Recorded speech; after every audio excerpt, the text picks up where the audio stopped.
NIM 2311538 dari kelas F1. Pada kesempatan kali ini akan menjelaskan tentang proyek lingkungan bisnis di beberapa bidang. Di antaranya ada 3, yaitu yang pertama ada lingkungan hukum, kemudian lingkungan teknologi, dan lingkungan sosial budaya.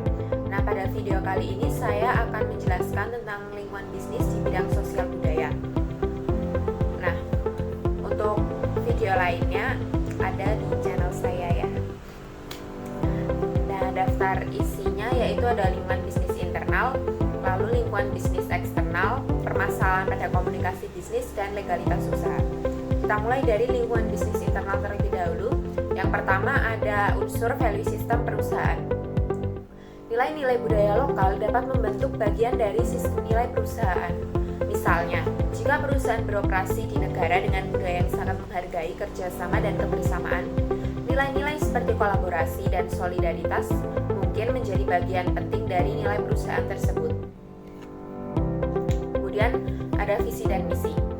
Untuk visi perusahaan yang beresonansi dengan nilai-nilai budaya lokal memiliki potensi untuk lebih diterima dan didukung oleh masyarakat setempat, yang pada gilirannya dapat menguntungkan perusahaan dalam jangka yang panjang. Lalu untuk misi, ada tantangan dan peluang yang unik dari lingkungan sosial budaya dapat mempengaruhi fokus misi perusahaan. Daerah yang terkenal, misalnya perusahaan yang beroperasi di daerah yang terkenal dengan kerajinan tangan lokal mungkin memiliki misi untuk mempromosikan dan melestarikan kerajinan tangan tradisional sebagai bagian dari warisan budaya. Lalu ada unsur kekuatan utama hubungan bisnis.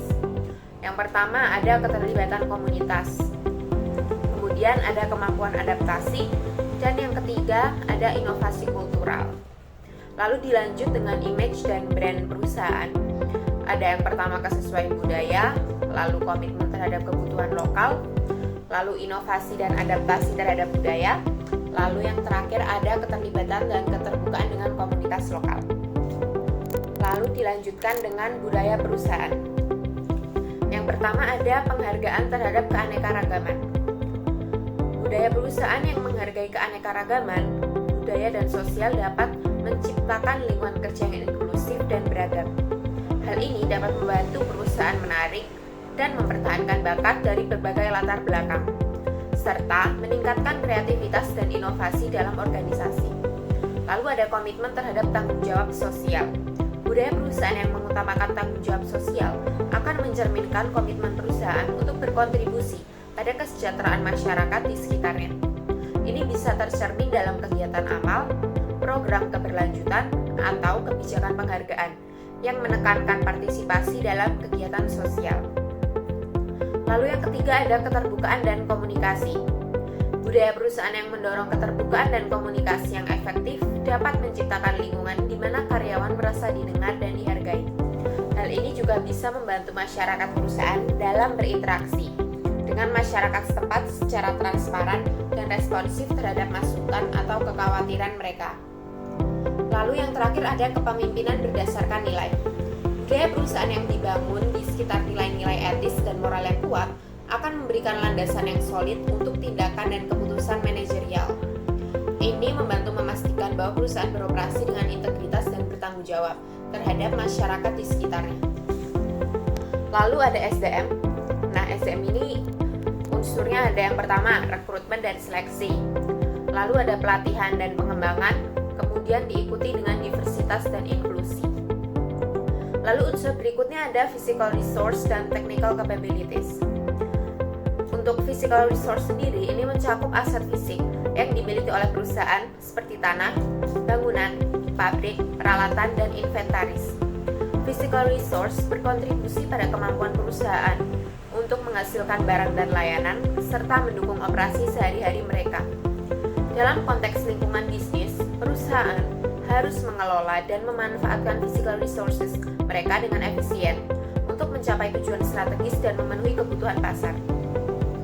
Lalu untuk technical capabilities-nya, ini mengacu pada kemampuan teknis dan keahlian yang dimiliki oleh perusahaan, termasuk pengetahuan tentang teknologi, proses produksi, dan metodologi kerja yang efektif. Technical capabilities mencakup penggunaan dan pengembangan teknologi, keahlian dalam desain produk, proses manufaktur, pengendalian kualitas, dan kemampuan lainnya yang mendukung operasi bisnis. Dalam lingkungan bisnis yang terus berubah, perusahaan harus terus meningkatkan dan mengembangkan kemampuan teknis mereka agar tetap bersaing. Lalu setelah lingkungan bisnis internal, kita akan lanjut ke bagian lingkungan bisnis eksternal, di mana yang pertama ada lingkungan mikro.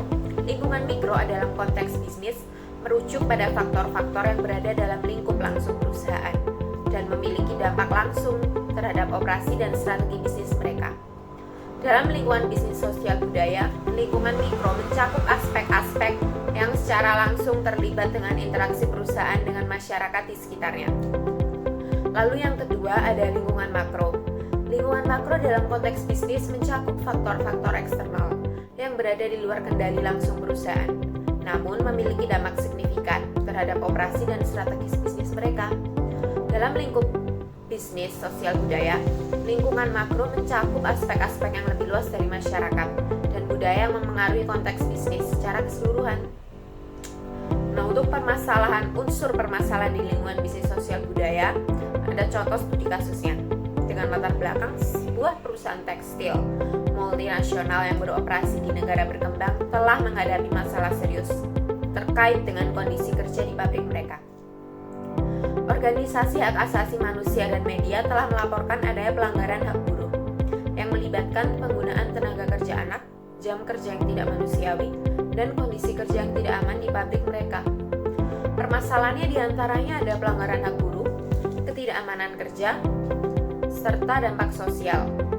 Untuk solusi dan implementasi dari studi kasus ini adalah mungkin bisa ada audit dan perbaikan internal, kemitraan dengan organisasi non-pemerintah, pendidikan dan pelatihan, serta komunikasi dan transparansi. Untuk unsur terakhir, ada izin dan legalitas usaha. Yang pertama ada perizinan bisnis. Perusahaan harus memperoleh semua izin dan lisensi yang diperlukan dari pemerintahan setempat untuk menjalankan operasi mereka. Yang kedua ada regulasi tenaga kerja. Perusahaan harus mematuhi semua regulasi tenaga kerja yang berlaku, termasuk peraturan mengenai upah minimum, jam kerja, keamanan dan kesehatan kerja, serta hak buruh lainnya. Hal ini penting untuk memastikan bahwa karyawan diperlakukan secara adil dan aman di lingkungan kerja. Yang ketiga ada pajak dan pungutan. Perusahaan harus mematuhi semua kewajiban pajak dan pungutan yang berlaku di wilayah operasi mereka. Lalu ada hak kekayaan intelektual. Perlindungan hak kekayaan intelektual seperti merek dagang, paten, dan hak cipta penting untuk mencegah pelanggaran dan pencurian karya intelektual perusahaan. Yang selanjutnya ada kepatuhan terhadap standar nasional. Di lingkungan bisnis sosial budaya, penting untuk memperhatikan standar internasional yang relevan, yang berlaku untuk industri dan praktik bisnis tertentu. Dan yang terakhir ada komitmen terhadap keberlanjutan. Banyak negara dan pemerintah lokal memiliki regulasi dan insentif untuk mendorong praktik bisnis yang berkelanjutan secara sosial dan lingkungan. Demikian apa yang dapat saya sampaikan pada kesempatan kali ini. Terima kasih atas